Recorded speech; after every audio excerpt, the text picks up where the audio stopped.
تمام تعریفیں اللہ کے لیے ہیں، ہم اس کی حمد بجا لاتے ہیں، اس سے مدد مانگتے ہیں اور اس سے بخشش طلب کرتے ہیں۔ ہم اپنے نفس کی شرارتوں اور اپنے اعمال کی خرابیوں سے اللہ تعالیٰ کی پناہ چاہتے ہیں، اور میں گواہی دیتا ہوں کہ اللہ کے سوا کوئی سچا معبود نہیں، اور میں گواہی دیتا ہوں کہ محمد صلی اللہ علیہ وسلم اس کے بندے اور رسول ہیں۔ اور بہت زیادہ درود و سلام نازل ہو آپ صلی اللہ علیہ وسلم پر اور آپ کی آل اور صحابہ کرام پر۔ اے اللہ کے بندو، اللہ سے ڈرو، ڈرتے رہو جیسا اس سے ڈرنا چاہیے، اور نہ مرو مگر ایسے حال میں کہ تم مسلمان ہو۔ اے لوگو، اپنے رب سے ڈرو جس نے تمہیں ایک جان سے پیدا کیا اور اسی جان سے اس کا جوڑا بنایا، اور ان دونوں سے بہت سے مرد اور عورتیں پھیلائی۔ اس اللہ سے ڈرو جس کا واسطہ دے کر تم ایک دوسرے سے اپنا حق مانگتے ہو، اور رشتہ داری کے تعلقات کو بگاڑنے سے بچو، بے شک اللہ تم پر نگرانی کر رہا ہے۔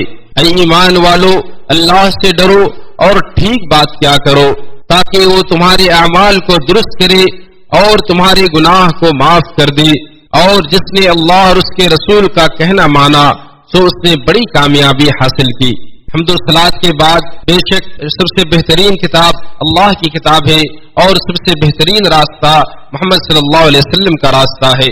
اے مومنو، تمہارے لیے ایک بہترین، کامل ترین اور نہایت واضح مثال بیان کی گئی ہے، اور وہ مثال ہے کلمہ طیبہ لا الہ الا اللہ کی۔ یہ کلمہ اپنے معانی، مفہوم، موضوع اور اس ذات کے اعتبار سے جس کے بارے وہ خبر دے رہا ہے عمدہ اور پاکیزہ ہے، اور وہ ہے اللہ کی ذات جو اکیلا ہے، تنہا ہے، بے نیاز ہے، جس نے نہ کسی کو جنا ہے اور نہ وہ کسی کی اولاد ہے، نہ کوئی اس کا برابر اور ہمسر ہے، جو ہر عیب سے پاک ہے، حقیقی بادشاہ ہے، تقدس و عظمت والا ہے، جس کے سارے نام خوبی اور حسن والے ہیں، اور جس کی مثال سب سے اعلیٰ اور برتر ہے۔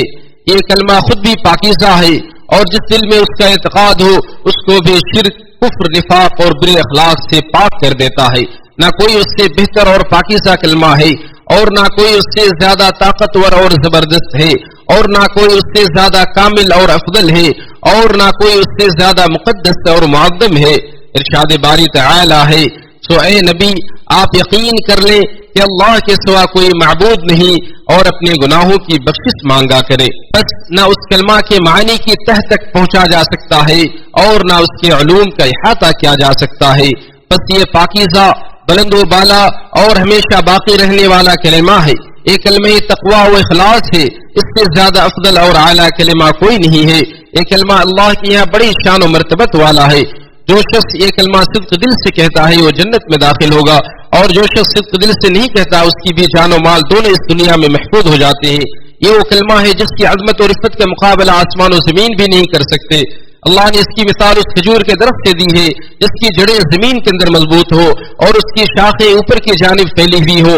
چنانچہ لا الہ الا اللہ ہر مومن کے دل میں پیوست ہوتا ہے، اور اس کی شاخیں اچھے کلمات اور نیک اعمال ہیں جو آسمان کی طرف رواں دواں ہوتے ہیں، جیسے کھجور کا درخت جو ہمیشہ نفع آور ہوتا ہے، اس کی خیر اور ثمرات جاری و ساری رہتے ہیں۔ کھجور چاہے ڈوکے کی شکل میں ہو، رطب کی شکل میں ہو یا خشک ہو، ہر صورت میں وہ مفید اور نفع بخش ہوتی ہے۔ اس طرح کلمہ لا الہ الا اللہ، اس کی خیر لامتناہی اور اس کے فوائد لازوال ہوتے ہیں۔ اس کی عنایتیں دن و رات اور صبح و شام جاری رہتی ہیں، اور اچھے کلمات اور نیک اعمال رب العالمین کے پاس اٹھائے جاتے ہیں۔ اور جیسا کہ درخت پانی کے بغیر زندہ نہیں رہ سکتا، اسی طرح دل آسمانی وحی کے بغیر زندہ نہیں رہ سکتا۔ اور جس طرح درخت کی نشوونما اور مضبوطی کے لیے مسلسل نگہداشت اور گھاس پھوس اور کیڑے مکوڑے جیسی نقصان دہ چیزوں سے اس کی حفاظت کی ضرورت ہوتی ہے، اسی طرح دل کو شہوتوں کی لذت اور شبہات کی بیماری سے بچانے کے لیے مسلسل نگہداشت کی ضرورت ہوتی ہے۔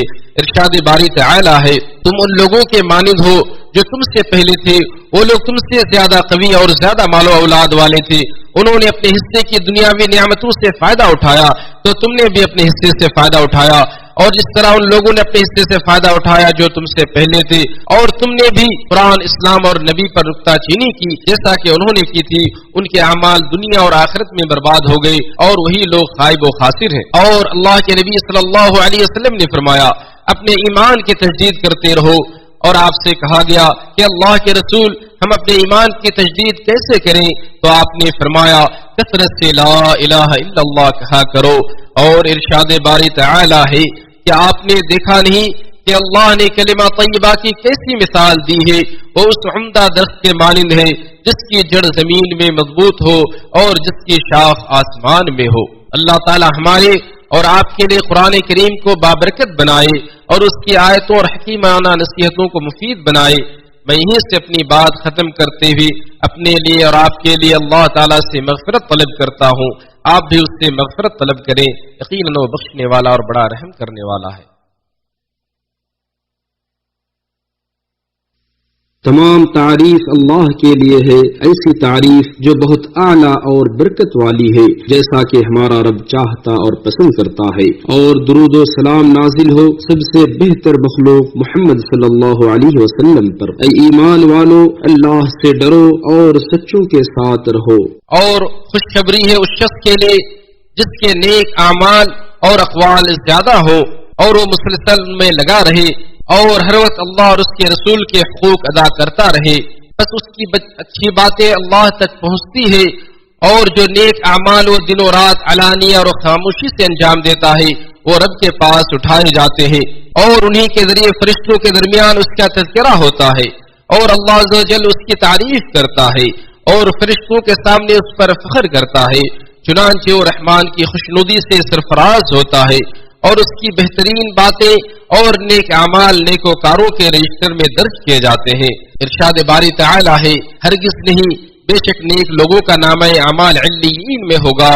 اور آپ کو کیا معلوم ہے کہ علیین کیا ہے؟ ایک لکھی ہوئی کتاب ہے، اس کے پاس مقرر فرشتے رہتے ہیں۔ اور اس شخص کے لیے ناکامی اور نامرادی ہے جس کا شجر ایمان کمزور ہوتا ہے تو اس کے پھل بھی کم ہوتے ہیں۔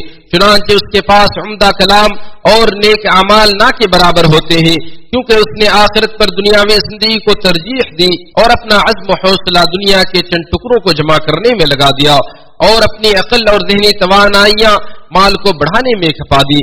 ارشاد باری تعالی ہے ہرگز نہیں، بلکہ تم لوگ ایسے بخیل ہو کہ یتیم کی خاطرداری نہیں کرتے اور نہ تم آپس میں مسکین کو کھانا کھلانے کی ترغیب دیتے ہو اور مال کے ایسے حریص ہو کہ میراث کا سارا مال سمیٹ کر کھا جاتے ہو اور مال سے بہت زیادہ محبت کرتے ہو۔ ہرگز نہیں، جب زمین کوٹ کوٹ کر ہموار کر دی جائے گی اور آپ کا رب آئے گا اور فرشتے سب باندھے ہوں گے اور اس دن جہنم سامنے لائی جائے گی، اس دن آدمی نصیحت حاصل کرے گا اور تب نصیحت اس سے کیا فائدہ پہنچائے گی؟ وہ کہے گا کہ اے کاش میں اپنی زندگی کے لیے نیک اعمال پہلے بھیج دیا ہوتا، یعنی اے کاش میں دائمی اور ابدی اخروی زندگی کے لیے نیک اعمال کرتا جس طرح زائل اور فانی دنیا کے لیے خوب محنت کی۔ لہذا اے دانا انسان، عقل و ہوش کے ناخن لو، تیاری کرو اور توشے آخرت اپنے ساتھ جمع کر لو۔ ارشاد باری تعالی ہے اور زاد راہ لیا کرو، بے شک بہتر زاد راہ پرہیزگاری ہے۔ اور اے عقل والو مجھ سے ڈرتے رہو۔ پھر جان لیں کہ اللہ تعالیٰ نے اپنے نبی پر درود و سلام پڑھنے کا حکم دیتے ہوئے فرمایا بے شک اللہ تعالیٰ اور فرشتے نبی پر درود بھیجتے ہیں، اے ایمان والو تم بھی ان پر درود و سلام بھیجا کرو۔ اے اللہ تو محمد صلی اللہ علیہ وسلم اور ان کی ازواج و اولاد پر درود و سلام نازل فرما، جیسا کہ تو نے ابراہیم علیہ السلام کی اعلیٰ اولاد پر درود و سلام نازل فرمایا، اور تو محمد صلی اللہ علیہ وسلم اور ان کی ازواج و اولاد پر برکتیں نازل فرما، جیسا کہ تو نے ابراہیم علیہ السلام کی اعلیٰ اولاد پر برکتیں نازل فرمائی۔ یقیناً تو قابل تعریف ہے۔ اے اللہ تو چاروں خلفائے راشدین ابو بکر، عمر و عثمان رضی اللہ عنہم اور بقیہ تمام آل و اصحاب سے راضی ہو جا، اور ان کے ساتھ ساتھ اپنے فضل و کرم اور احسان سے تو ہم سے بھی راضی ہو جا، اے رب العالمین۔ اے اللہ تو اسلام اور مسلمانوں کو غلبہ عطا فرما، یا اللہ تو اسلام اور مسلمانوں کو غلبہ عطا فرما، یا اللہ تو اسلام اور مسلمانوں کو غلبہ عطا فرما، اور شرک اور مشرکین کو ذلیل و رسوا کر، شرک اور مشرکین کو ذلیل و رسوا کر۔ یا اللہ تو دین و ملت کے دشمنوں سے نپٹ لے، یا اللہ تو اس ملک کو امن و امان کا اور خوشحالی کا گہوارہ بنا دے، اسی طرح تمام مسلم ممالک کو تو امن و امان کا گہوارہ بنا دے۔ یا اللہ تو ہمارے امام اور حاکم کو خیر کے کاموں کی توفیق دے، اور یا اللہ تو ہمارے حکمرانوں کی اصلاح فرما اور مسلمانوں پر ایسے لوگوں کو حکمراں بنا جو تجھ سے ڈرنے والا، تقوی شیار اور تیرے رضا کا خاصگار ہو۔ اور یا اللہ تو ہمارے حکمرانوں کو بہترین مشیر کار عطا فرما جو انہیں خیر کی طرف رہنمائی کرے اور خیر میں ان کی مدد کرے. یا اللہ تو ہمارے تمام گناہوں کو معاف فرما دے، ہمارے چھوٹے بڑے خاموشی اور علانی کرنے والے گناہ اور تمام گناہوں کے اللہ تو معاف فرما دے. یا اللہ تو ہمیں ایسے کام ہم پر نہ ڈال جس کی ہم طاقت نہیں رکھتے ہیں. یا اللہ تو ہمیں دنیا میں بھی بھلائی عطا فرما اور آخرت میں بھی بھلائی عطا فرما اور جہنم کے آگ سے ہمیں نجات دے. یا اللہ ہمارے دلوں کو تو کجی نہ دے. بے شک اللہ رب العالمین عدل و احسان اور قرابت داروں کو دینے کا حکم دیتا ہے اور بے حیائی، برائی اور سرکشی سے منع کرتا ہے.